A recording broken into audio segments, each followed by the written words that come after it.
In late August of 2008, 23-year-old school teacher Hannah Upp left her New York City apartment to go for a jog and seemed to disappear off the face of the earth. A few weeks later, two ferry deck workers in nearby southern Manhattan found a woman floating face down in the water. They rescued her, pulling her out of the water as she gasped for breath. The woman was Hannah Upp, alive but needing hospitalization.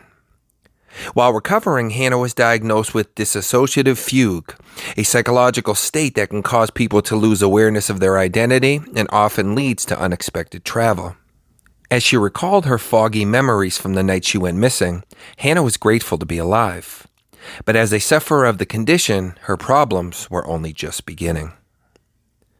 If you enjoy true crime stories, please click the subscribe button below and make sure to set the notification bell to all to be alerted every time I upload a new video. To join the True Crime Fam newsletter, follow the information in the description below. Thank you. As the dehydrated and severely sunburned young woman laid in bed, doctors explained she had been missing for nearly 3 weeks. For her, it had felt like only 10 minutes. The last thing she could even remember was leaving for her jog 3 weeks earlier. One night she arose from her sleep with her mother by her side. "I was at a lighthouse," Hannah said, as if an important memory had finally flashed back into her mind. But by the next morning, she had again forgotten any recollection of a lighthouse. It was clear that something was still going on with Hannah Upp. Things would begin looking up over the next 5 years as she moved on with her life.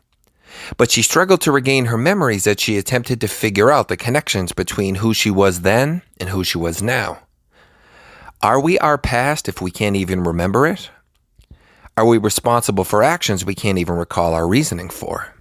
By September of 2013, she had managed to at least piece things together enough to find a sense of normalcy, moving to Maryland and getting a job as a Montessori school assistant teacher. That's when trouble would hit again. Hannah's mother received a phone call that her daughter's wallet and phone had been found on a footpath near Wheaton Plaza. She had last been seen a couple of days earlier, that Tuesday morning, by a coworker, walking several miles from the school she had been living and working at. Luckily, this ordeal lasted only 2 days, when suddenly Hannah came to in a creek in the Wheaton-Glenmont area of Maryland, a shopping cart lying next to her. Hannah ran and approached a stranger, using their phone to call her mother, who came and picked her up. For the second time, Hannah had escaped a frightening ordeal. Her mother released a statement that her daughter had been found, thanking the public for their help and support. The family was grateful to leave behind troubled times. Unfortunately, just a year later, more would come. Hannah had moved to St. Thomas of the U.S. Virgin Islands in the Caribbean, again working as a teacher. In September of 2017, Hurricane Irma struck, causing devastating damage to her new home. But this was a girl accustomed to tough times, strong, resilient. She made it through. Word came down that yet another storm was coming within days. But Hannah would have much more to worry about by the time Hurricane Maria would strike.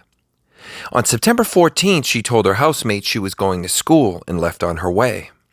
She would never arrive. She would never come home. The next day, her car keys and clothes were found at a nearby beach, neatly folded. Hannah's friends immediately sprung into action and began a search for her. Sea and shore were searched for 3 full days. But unfortunately, the search had to be suspended because of the incoming storm. And as Hurricane Maria's rains washed back into the sea, seemingly so did any trace of Hannah Upp. Hopefully, Hannah's third disappearance will again be a happy ending. But to date, no trace of her has been found. Friends and family have set up the Find Hannah Upp Facebook page, which will be included in the description of this video if you would like to help show your support in the search for Hannah. A GoFundMe page link will be included as well. A post of September 20th of 2017 instructs anyone who sees Hannah and may come across her to approach her and remember her condition may prevent her from being aware of who or where she is. Hannah's car was found at the Sapphire Beach Bar in St. Thomas. Police and Coast Guard continued the search. Anyone with information or tips is encouraged to text Mr. Bourne at 340-626-0047 or to contact Maggie Guzman at 340-474-9774. In the meantime, our prayers go out to the Up family in hopes of a safe and final return home. I encourage you to share any theories you may have on the case in the comments below. Do you feel Hannah is alive? Was this simply another case of her fugue state activating?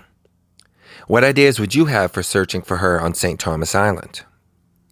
If you would like to discuss this and many other cases further with me or other channel members, don't forget to join the Jason Hebert 1-year anniversary livestream this Sunday, July 12th at 8 p.m. Eastern Standard Time. If you've made it this far, thank you for listening, and please consider checking out some of the many other true crime videos on my channel. Please don't forget to both subscribe and click the notification bell so that you can be notified every time I upload a new video. I'm Jason Hebert, and I'll see you next time.